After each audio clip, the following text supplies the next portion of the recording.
Anak-anakku sekalian,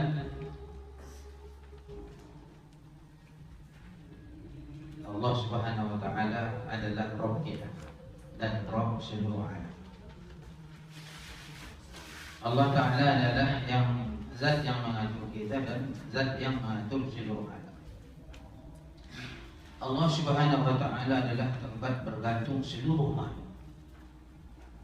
Seluruh makhluk ini bergantung kepada Allah Subhanahu wa Ta'ala.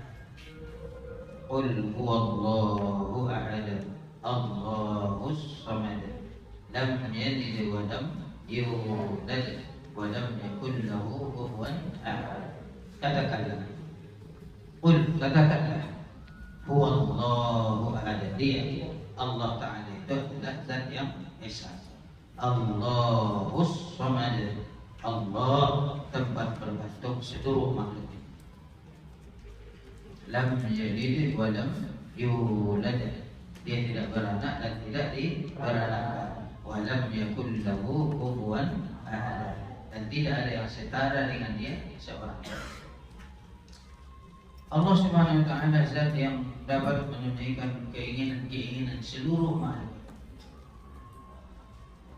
Karena dia zat yang maha kaya, dan kekayaannya nggak ada habis-habisnya, kekayaan Allah Ta'ala. Wa huwal ghaniyyul hamid, dia adalah zat yang maha kaya lagi maha terpuji. Zat yang maha kaya,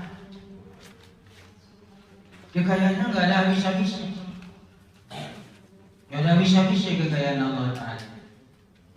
Walaupun hari-hari nelayan mengangkat ikan dari lautan sana, bertonton, ratusan ton, tapi ikannya Allah Ta'ala nggak ada habis-habisnya. La ilaha illallah, tiada Tuhan selain Allah, tiada yang hebat selain Allah, tiada yang besar selain Allah. Nggak ada yang hebat selain Allah, nggak ada yang kuasa selain Allah, nggak ada yang besar selain Allah. Dia dapat berbuat dengan sekehendaknya. Allah Subhanahu wa Ta'ala juga telah mengutus nabi-nabi dan rasul-rasul alaihi wassalatu wassalam ke dunia.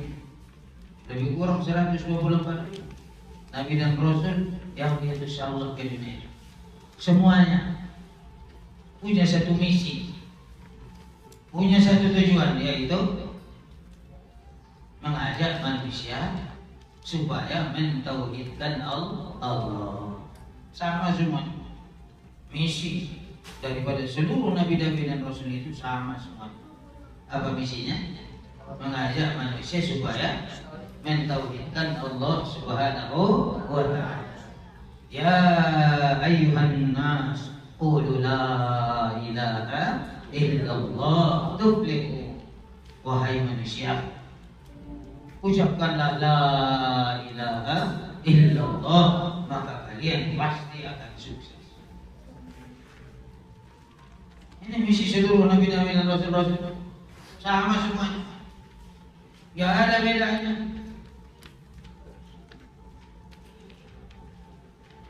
Mulai daripada Nabi Adam alaihissalatu wassalam sampai kepada Nabi yang terakhir, khatamun nabiyyin, baginda Rasulullah sallallahu alaihi wasallam.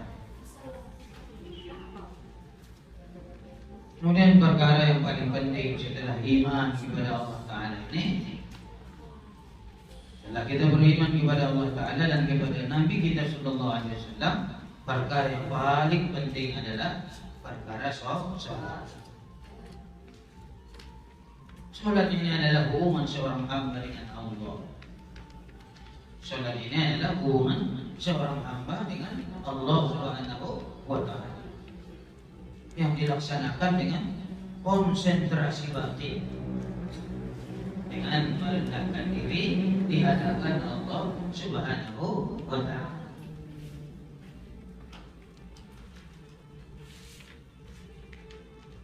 Salat adalah hubungan seorang hamba dengan Allah yang dilaksanakan dengan konsentrasi batin, dengan dengan merendahkan diri di hadapan Allah. Itu arti sholat khusyuk wal khudu'. Sedangkan maksud dan tujuannya ialah membawa sifat-sifat ketaatan kepada Allah yang ada di dalam sholat dalam kehidupan kita sehari-hari. Membawa sifat-sifat ketaatan kepada Allah yang ada di dalam sholat dalam kehidupan kita sehari-hari. Tujuannya tidak membawa sifat-sifat di luar sholat ke dalam sholat.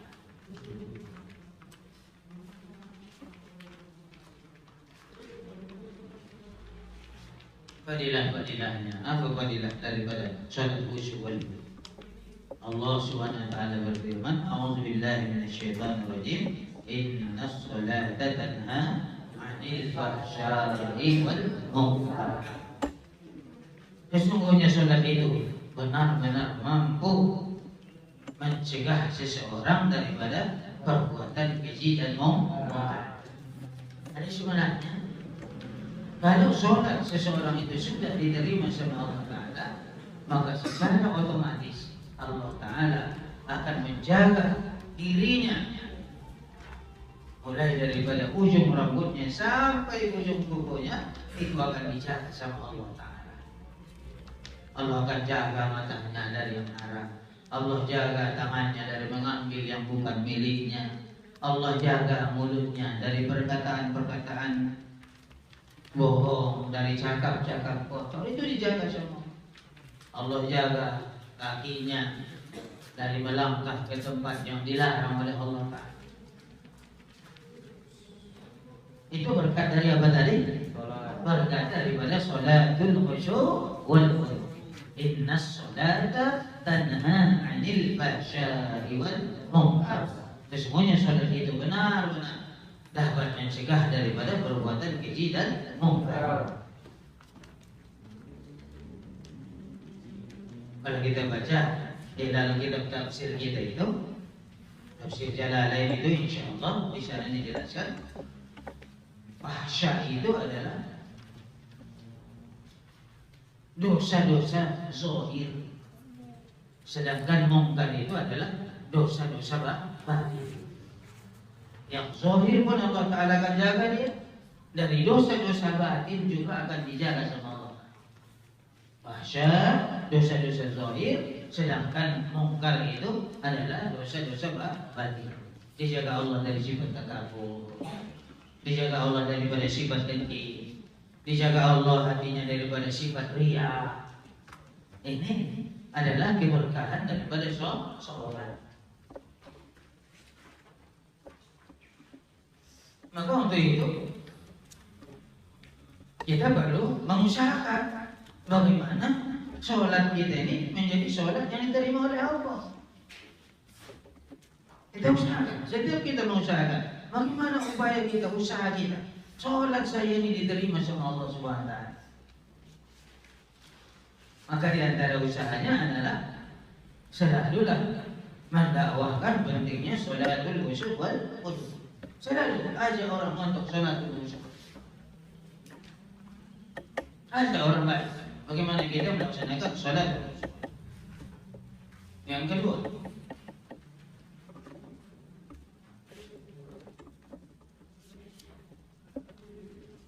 memperbaiki zahir dan batin daripada sholat. Memperbaiki zahir dan batin daripada sholat kita. Itu usaha yang kedua. Yang ketiga, belajar menyelesaikan segala masalah dengan sholat. Baru yang keempat, berdoa pada Allah agar Allah berikan kita hakikat sholatul khusyuk wal khudu'. Jadi ada usaha yang mesti kita jalan untuk mendapatkan sesuatu itu, termasuk mendapatkan hakikat sholatul khusyuk wal khudu' itu. Ada usaha-usaha yang kita jalankan. Sebagaimana tadi mengusahakan iman, ada usaha yang mesti kita jalankan untuk memasukkan hakikat iman dalam hati kita.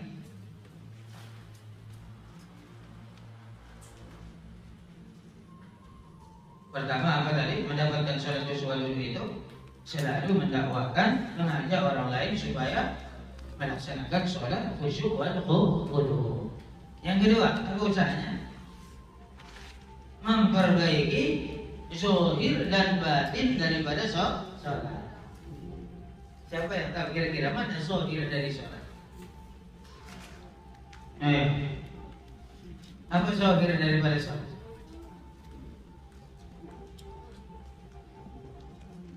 Termasuk memperbaiki istinja. Itu zahir sholat. Memperbaiki wudu. Apalagi memperbaiki bacaan-bacaan dalam sholat. Memperbaiki gerakan-gerakan di dalam sholat.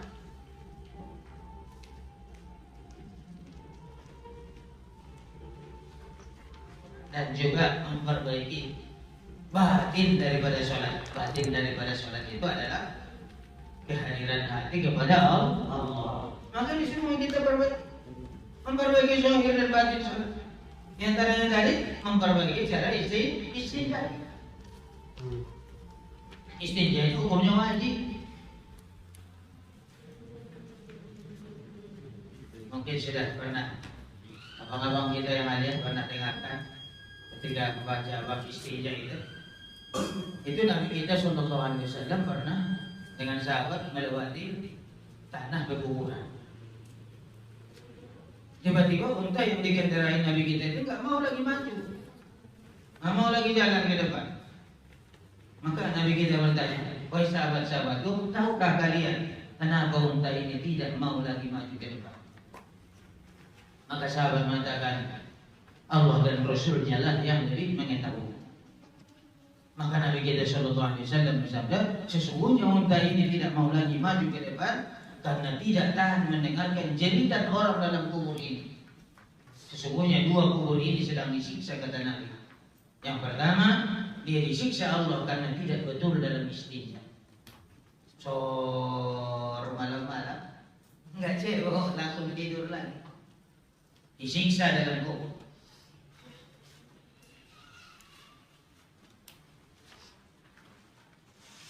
Karena tidak betul dalam beristinja. Kadang-kadang bukan tak betul saja, istinja putih tidak. Aneh disebutkan oleh Nabi dan sabda Nabi kita di mana?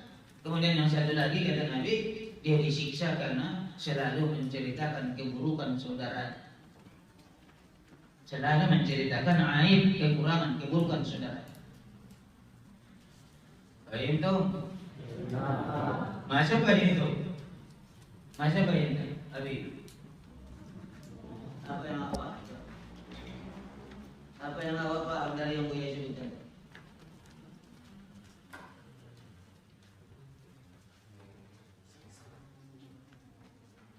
Minta. Nah, masih tak. Apa yang awak paham?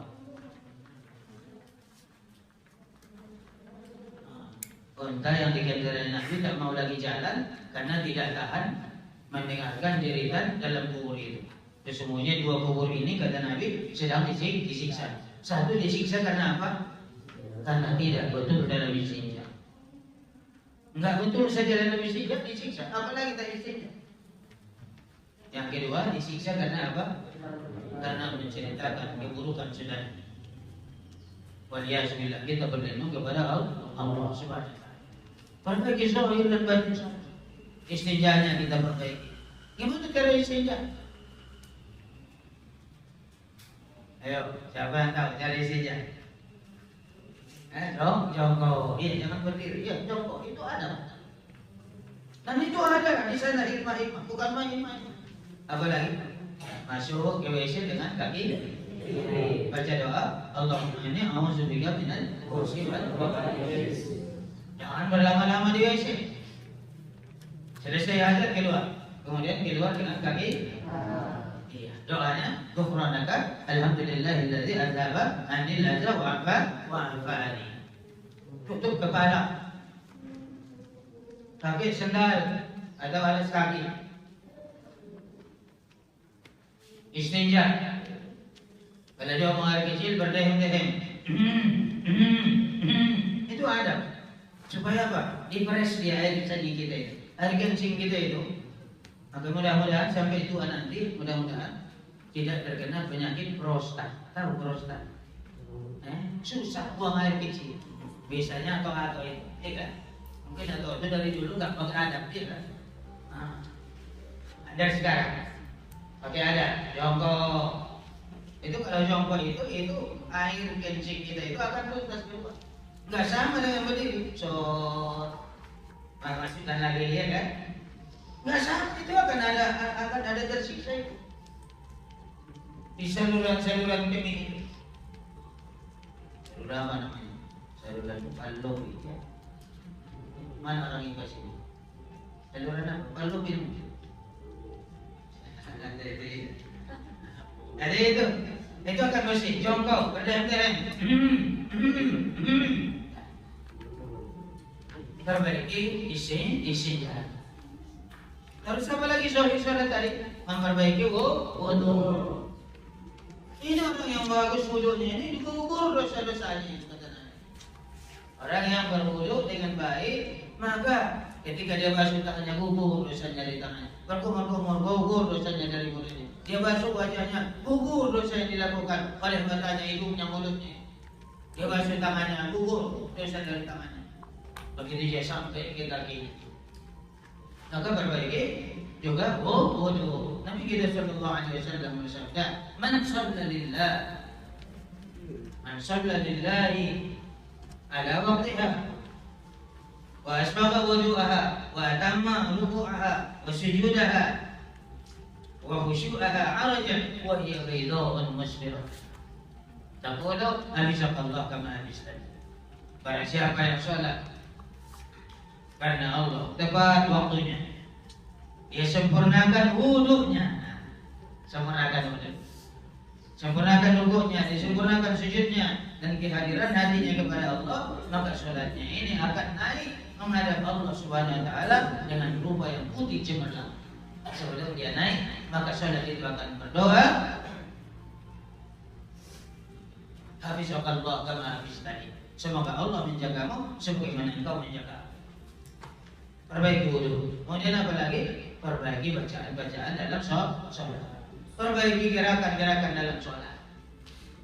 Ini kuncinya kita ini. Kalau sholatnya betul, sholatnya diterima sama Allah Ta'ala, maka akhlaknya nanti akan berubah. Allah Ta'ala sendiri akan memperbaiki akhlaknya. Maka orang-orang kalau cakapnya masih kotor, ini sholatnya bermasalah ini. Ini bermasalah, sholatnya pasti bermasalah. Ini kalau masih mau lagi membongkar lemari kawan-kawannya, adik-adik kelasnya, ini abang-abang ini bermasalah sholatnya. Sudah jelas. Maka tidak ada cara yang paling tepat untuk kita dijaga oleh Allah, diperbaiki akhlak kita oleh Allah Subhanahu Wa Taala. Tidak ada cara yang paling tepat dan cepat selain daripada memperbaiki sholat. Payah enggak kira-kira? Payah enggak? Enggak ada payahnya. Sangat mudah. Insya Allah. Kalau dimudahkan sama Allah jadi. Inna sholata tanha 'anil fahsya'i wal munkar. Sesungguhnya sholat itu dapat mencegah dari perbuatan keji dan munkar. Karena dalam sholat itu kita sudah menjalankan aturan-aturan sesuai dengan aturannya. Tangan tidak bergerak kecuali gerakan yang dibolehkan di dalam sholat. Mulut tidak akan membicarakan apa-apa selain dari yang dibolehkan di dalam sholat. Kaki tidak boleh jalan ke sana kemari kecuali melangkah yang sekadar dibolehkan oleh syara.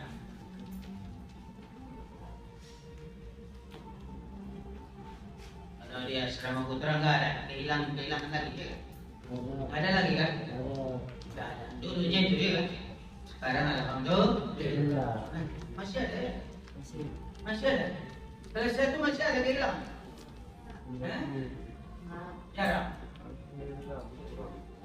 Mudah-mudahan diperbaiki sholatnya, nanti akan dijaga oleh Allah Subhanahu Wa Taala.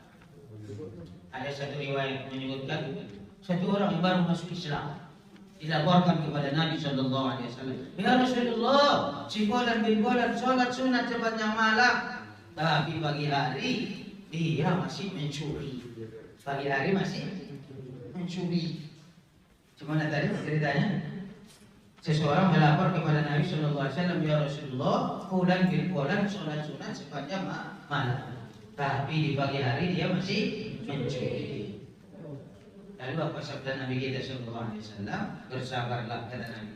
Sebentar lagi sholat yang dilakukannya itu akan menjauhkannya daripada perbuatan kejinya itu. Apa maksudnya?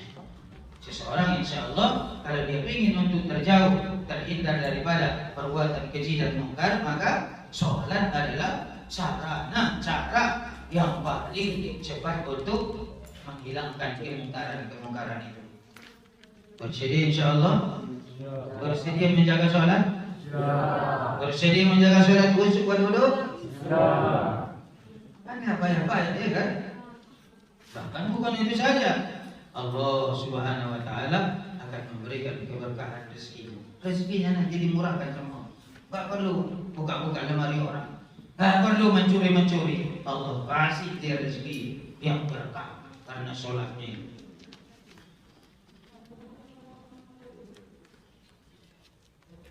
Ya, cukup. Baik itu. Macam baik itu. Kalau sudah baik ada macam baik. Itu semua. Baik tu. Benar. Dua orang. Baik tu. Benar. Macam baik. Jangan bilang dulu apa yang dipaham. Allah, apa yang dipaham?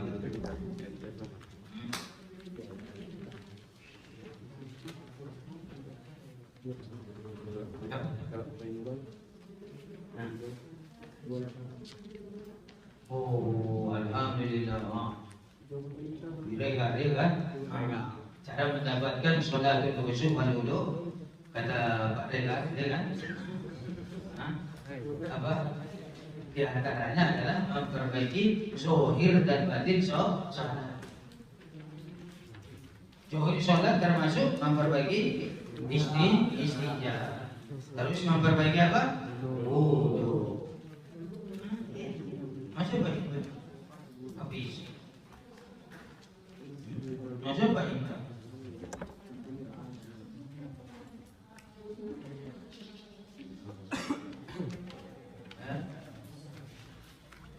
Oh iya, untuk kita bisa tercegah, terhindar daripada perbuatan keji dan mungkar, caranya adalah dengan memperbaiki sholat. Apa tadi ayat Al-Quran? Apa tadi ayat Al-Quran? Kalau Bang Ishaq insya Allah. Apa Bang Ishaq? Inna sholata tanha anil fahsya'i wal munkar. Sesungguhnya sholat itu dapat mencegah dari perbuatan keji dan mungkar. Dalam tafsir Jalalain, apa dari pengertian fahsya? Apa dari pengertian fahsya? Dosa-dosa zahir. Apa contoh dosa zahir? Nanti dihindarkan Allah itu. Apa dosa zahir? Gunawan. Kurniawan, apa tadi Kurniawan? Mencuri, dijaga Allah. Tak mencuri itu orang. Kalau sholatnya betul, tak mencuri itu. Apa? Tiup. Berzina. Berzina. Apa berzina itu? Dijaga sama Allah. Berkat sholatnya itu. Berzina. Waliyahulillah. Ayo, tulis. Bukan.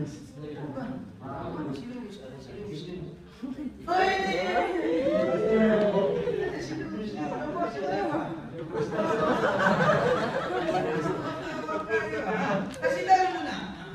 Apa tadi? Contoh taruhan bola.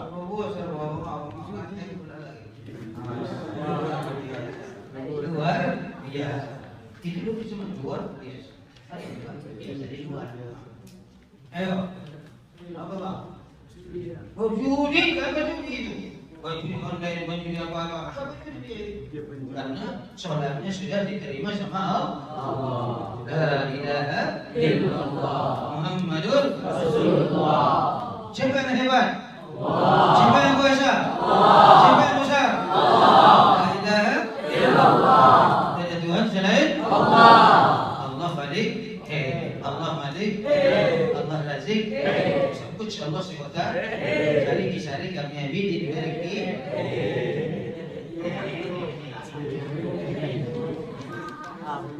Baik kau. Masa balik? Allah Malik. Allah Maha Pencipta. Allah Malik. Allah Maha Penguasa. Allah Razik. Allah Maha Pemberi rezeki. Sebut Allah SWT.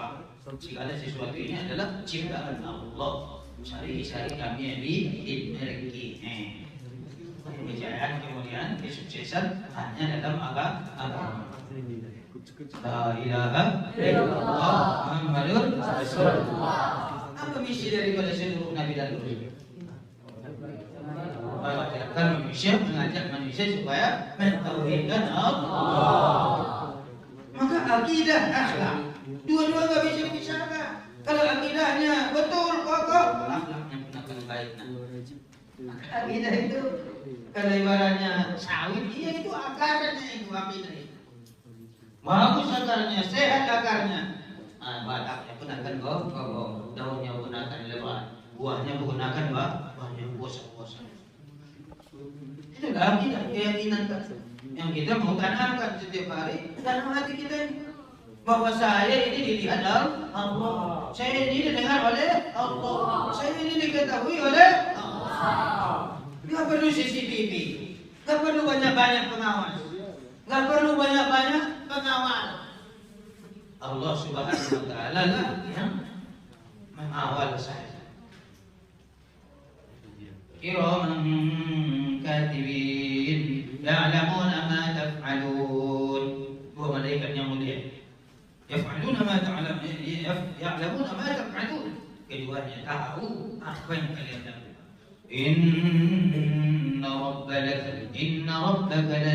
Inna rabbaka labil mirsad. Sesungguhnya Tuhanmu itu benar-benar meneropong.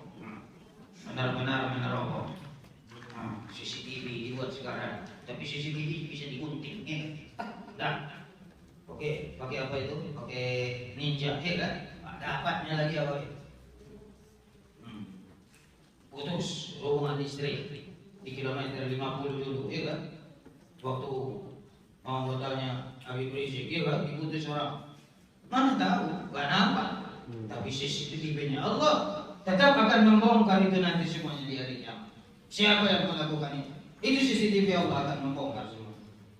Inna rabbaka labil mirsad. Sesungguhnya Tuhanmu benar-benar meneropong.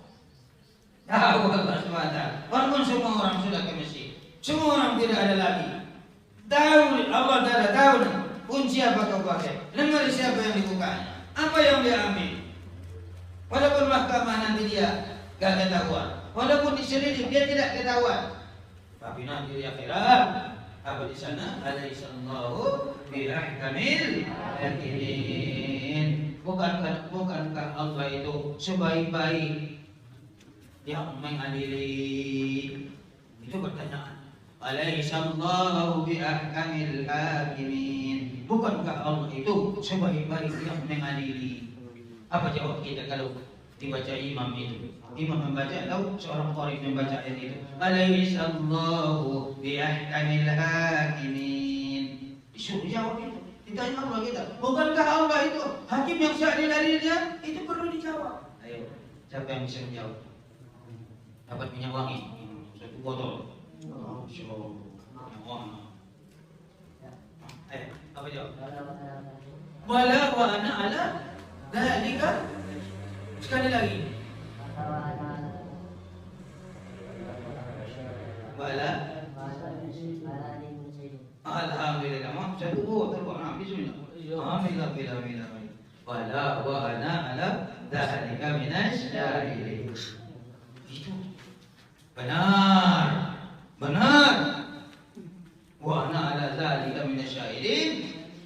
dan saya menjadi saksi atas demikian.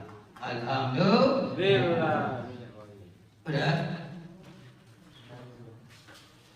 Yuk, paham tak? Paham tak? Paham tu? Udah? Iman akarnya. Iman itu akar. Akhlak itu apanya? Buahnya. Jadi keyakinan kita tanamkan kepada Allah Subhanahu wa Ta'ala. Jadi untuk menanamkan keyakinan ini perlu kita usaha, perlu usaha atas iman, perlu usaha atas amal. Sebagaimana sahabat-sahabat dulu mengusahakan iman. Jadi mengusahakan iman ini kita mulai dari masjid kita, dari masjid di situ kita berusaha. Karena masjid ini adalah tempat turunnya rahmat dari Allah Subhanahu wa Ta'ala.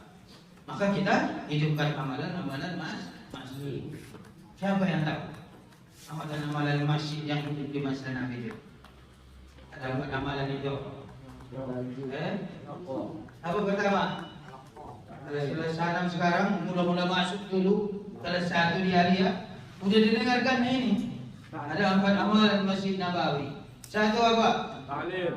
Di Masjid Nabi ada dakwah ilallah. Ada apa? Dakwah. Datang mengajak orang-orang dari luar masjid supaya masuk ke dalam masjid. Nah, orang sudah masuk dalam Masjid Nabi itu, maka diajari dengan amalan yang kedua. Apa itu yang kedua? Ta'lim wa ta'allum. Apa? Ta'lim wa ta'allum. Diajari dengan agama. Diajari wudu, diajari sholat, diajari baca Quran, diajari akhlak. Nah, dua. Baru yang ketiga, amalan Masjid Nabawi, ibadah, zikir dan doa. Ibadah, zikir dan doa. Semua laki-laki yang akil balik di masa Nabi punya hubungan yang kuat dengan masjid. Tidak ada orang tidak ke masjid. Laki-laki akil balik semua ke masjid. Baru yang keempat, di Masjid Nabi itu ada amalan khidmat. Apa namanya? Khidmat. Pelayanan terhadap tamu-tamu yang datang di Masjid Nabi Sallallahu Alaihi Wasallam. Ya, berapa amalan masjid? Yang pertama, dakwah. Yang kedua, ta'lim wa ta'allum. Yang ketiga, ibadah, zikir dan doa. Yang keempat, khidmat. Di Masjid Nabi itu ada orang-orang yang berakhlak mulia.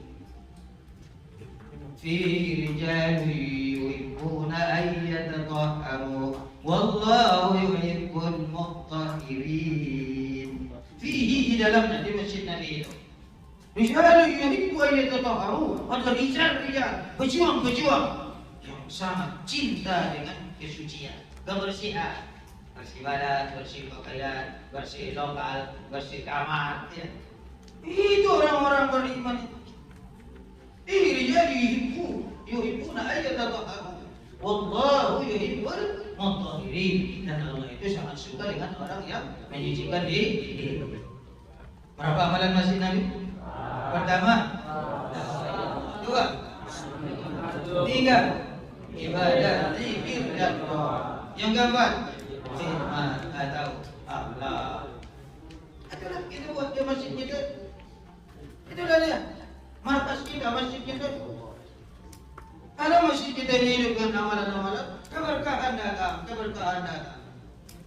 Alhamdulillah, amalan-amalan sudah kita buat, ya kan? Kalau kita buat amalan dakwah sudah kita buat. Ayo, sudah bangun membangun kawan-kawannya. Itu sudah dakwah.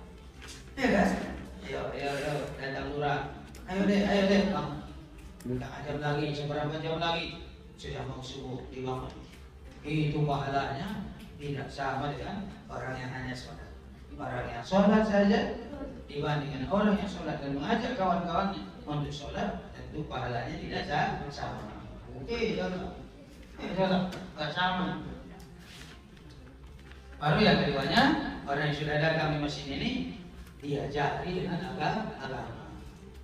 Buat pengajaran, buat ta'lim, ya kan? Ta'lim. Masih ada ta'lim lagi? Masih ada ta'lim lagi? Ada, masih. Belajar Quran itu pun ta'lim. jodoh-jodoh sama kawan-kawan, musyawarah, itu juga taklim. Taklim ini ada masail, ada qada. Baru yang ketiga adalah ibadah, zikir dan doa. Setiap lelaki akil balik, setiap kita ini semuanya punya hubungan yang kuat dengan masjid. Azan dikumandangkan, hayya 'alas shalah, hayya 'alas shalah. Datang, segera datang, ya kan? Orang yang di dunia ini ketika azan dikumandangkan dia segera mengijabah, menghadiri panggilan Allah Ta'ala ini. Inilah orang-orang yang insya Allah nanti di hari kiamat ketika Allah suruh mereka rukuk dan sujud di hadapan Allah, mereka lah yang bisa rukuk dan sujud di hadapan Allah. Sementara yang lain ada yang nggak bisa berdiri, nggak bisa rukuk, nggak bisa sujud. Siapa-siapa ini? Kata alim ulama kita, kata mufassirin, di antaranya adalah orang-orang yang bila mana azan dikumandangkan tapi dia tidak mau datang menghadiri panggilan Allah Ta'ala. Disuruh sujud nanti di hadapan Allah, mengeras punggungnya ini. Keras punggungnya, nggak bisa datang. Ada juga yang menafsirkan itu orang yang kafir. Ada juga orang mufassirin menafsirkan itu orang munafik. Iya. Jadi orang-orang yang selalu datang memenuhi panggilan Allah Ta'ala ini, maka nanti di akhirat mereka adalah orang yang dapat bersujud di hadapan Allah Subhanahu wa Ta'ala. Baik, ini saja. Maka kita usahakan ya, kita hidupkan di amalan di masjid kita. Lalu nanti buat amalan itu di kamar-kamar kita.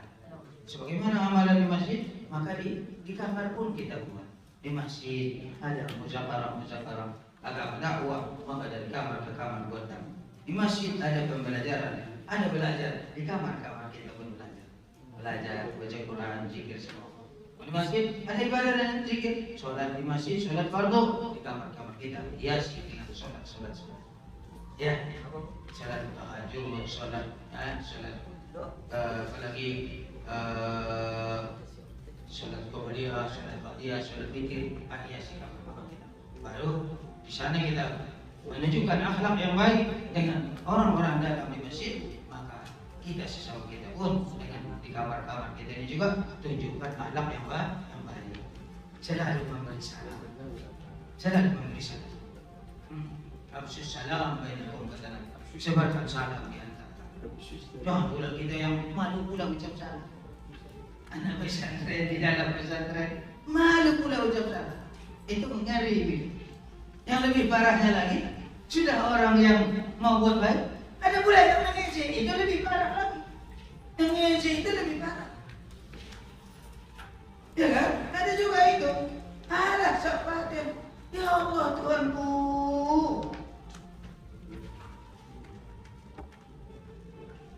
Sebarkan salam ya.